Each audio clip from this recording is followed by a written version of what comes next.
comment analyser ce match? On a le sentiment que c'était une nouvelle fois une première mi-temps intéressante jusqu'au but qui change tout. Ouais, je pense. Ouais, c'est ce qui est frustrant parce que je pense qu'on avait beaucoup travaillé et il y avait beaucoup d'investissement dans la préparation de ce match, mais comme dans la préparation de la fin de la première partie de saison. Et je pense que les ingrédients sont là, les joueurs ont pris conscience, sont déterminés, malgré des absences, des situations sur des joueurs qu'on est obligé de remettre sur des postes qui ne sont pas les leurs. Voilà, mais malgré tout ça, on répond présent, on est là, on fait une bonne entame, on fait jeu égal avec Bourg. Alors après, à définir si une équipe est mieux que l'autre. Mais voilà, après, je pense que ouais, le but change complètement la physionomie du match. Tu as revu l'action? Nous, on l'a revu, ça paraît très litigieux. Le penalty? Ouais. Bah, est-ce que je pense qu'on voit la forme du but rend le truc encore plus frustrant Ouais, après, je sais pas, mais on voit tous du football en ce moment, il y en a beaucoup. Quand vous voyez un penalty, en général, il y a quand même à peu près au moins 11 joueurs qui réclament. Hein. Il n'y a pas un joueur qui bouge, personne ne sait ce qui est sifflé.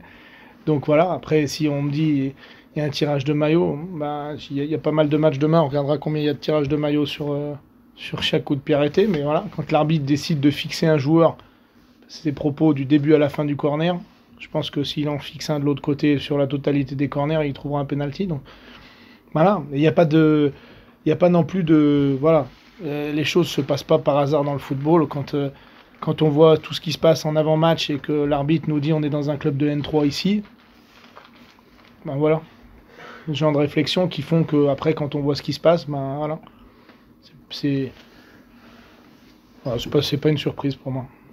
On se sent très touché par cette... Ouais, touché parce que l'investissement des joueurs me frustre pour eux. Ils méritent autre chose, ils méritent perdre dans des conditions normales si on mérite perdre, mais pas comme ça.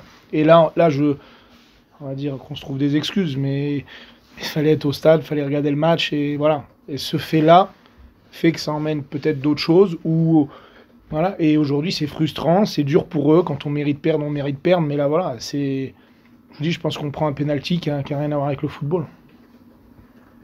Sinon, qu'est-ce qui manque dans le contenu finalement pour renverser le match? Bah après, ce qui manque, c'est de marquer un but. Voilà. Après, on a poussé, on est sur un terrain compliqué où voilà, c'est un scénario où ça peut faire 0-0.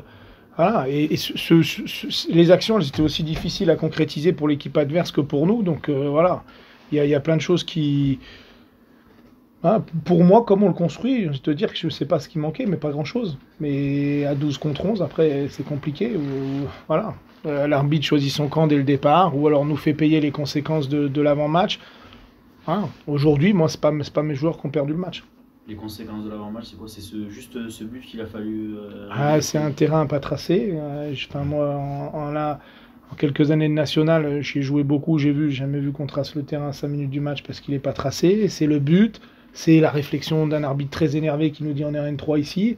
Voilà. Et après, que je vous dis, quand on siffle un péno comme ça, mais on est en pleine Coupe du Monde.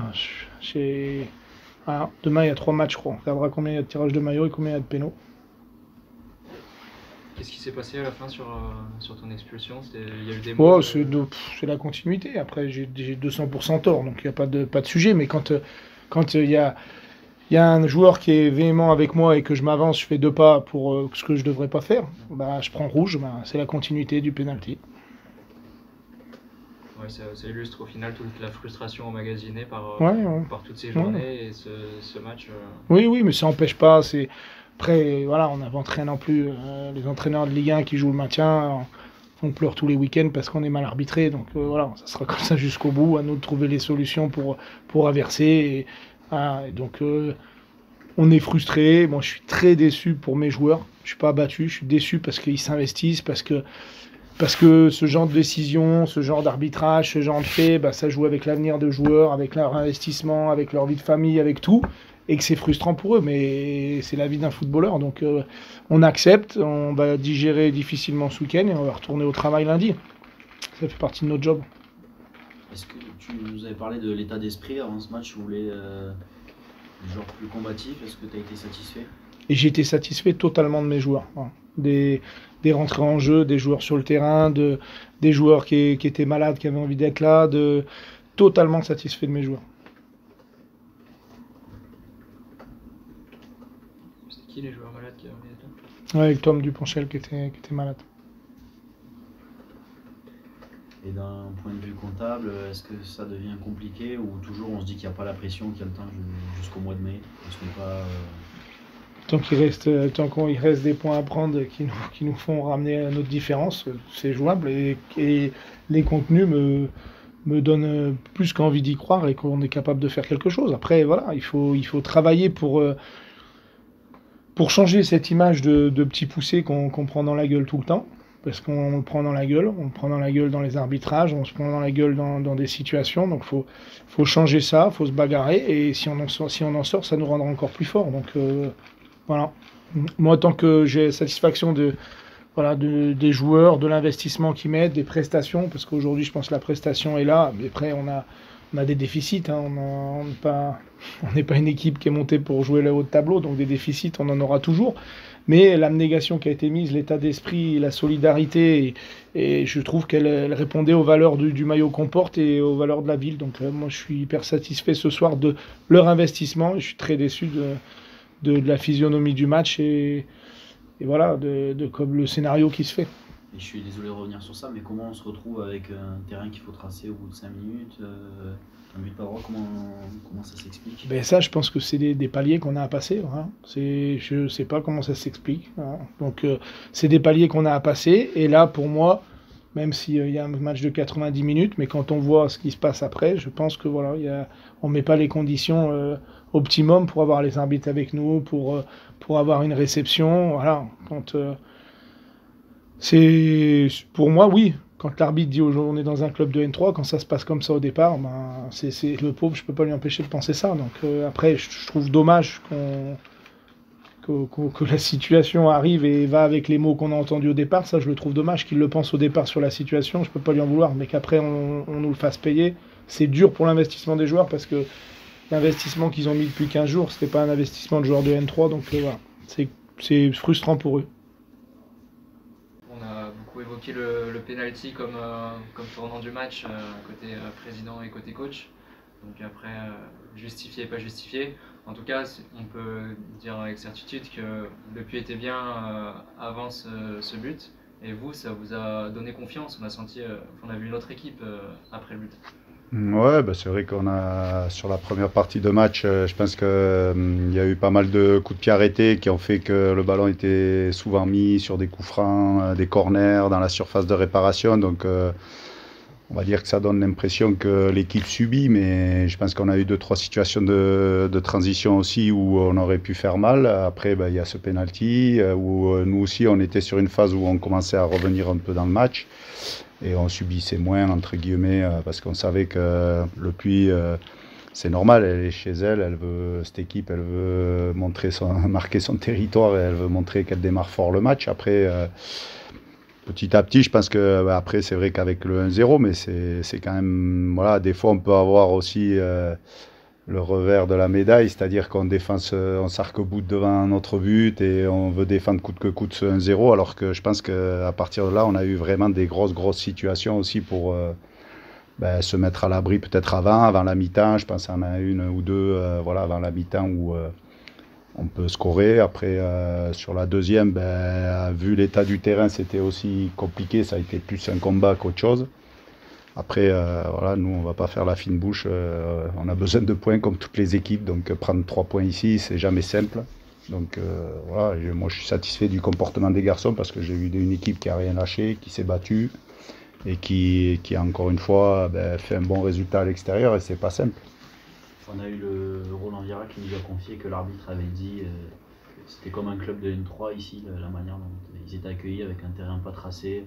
Un but qui n'était pas droit, vous l'avez vécu comment, vous, cette Ouais, on se pose des questions. Comment c'est possible que voilà, il y ait un retard comme ça au départ avec quand même des choses qui devaient être réglées avant, quoi. Moi, je comprends les coachs, je comprends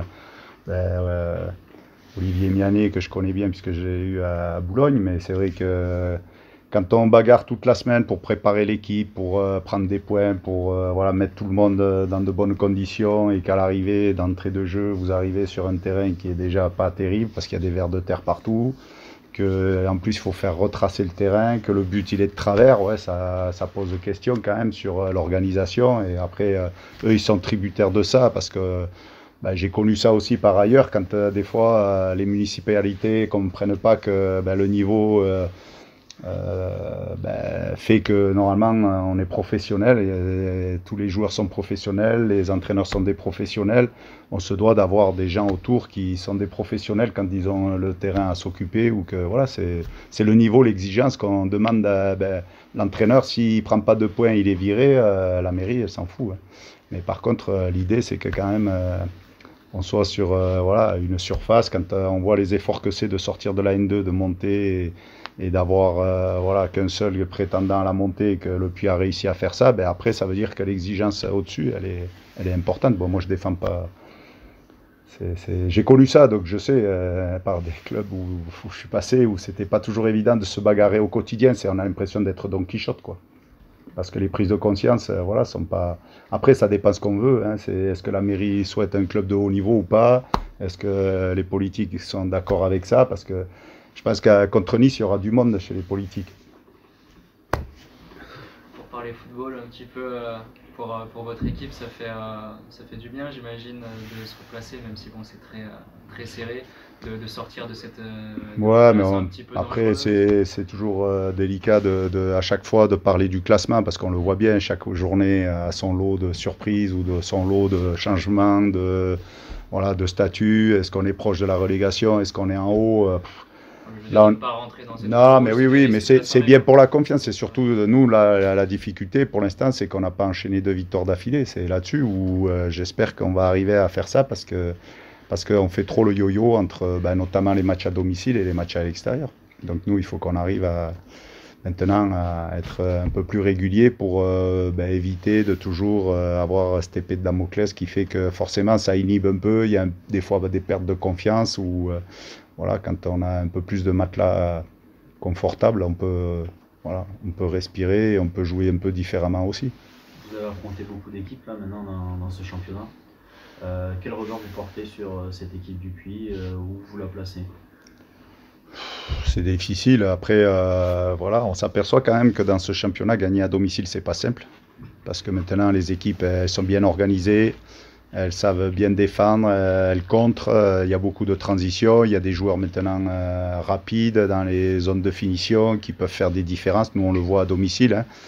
Même si on essaye d'avoir la maîtrise du jeu, mais des fois, des équipes, elles ont 2 occasions dans un match, elles vous tuent. Donc c'est délicat. Après, je pense que le terrain ne va pas les aider, parce que justement, à domicile, il faut faire le jeu, les équipes. Et là, ça aide l'équipe qui défend, quoi. Donc c'est pour ça que moi, je peux comprendre que par moments, ça doit agacer. Donc après, elle va devoir faire comme nous, c'est-à-dire les points perdus à domicile, il faut aller les choper à l'extérieur. Mais je pense que voilà, c'est une équipe qui a de la qualité, il y a des joueurs quand même de qualité qui connaissent le national. Voilà, après, encore une fois, ça va être la bagarre pour tout le monde. Donc je pense que comme nous, comme le Puy, comme d'autres, on va bagarrer jusqu'à la fin de la saison, je pense.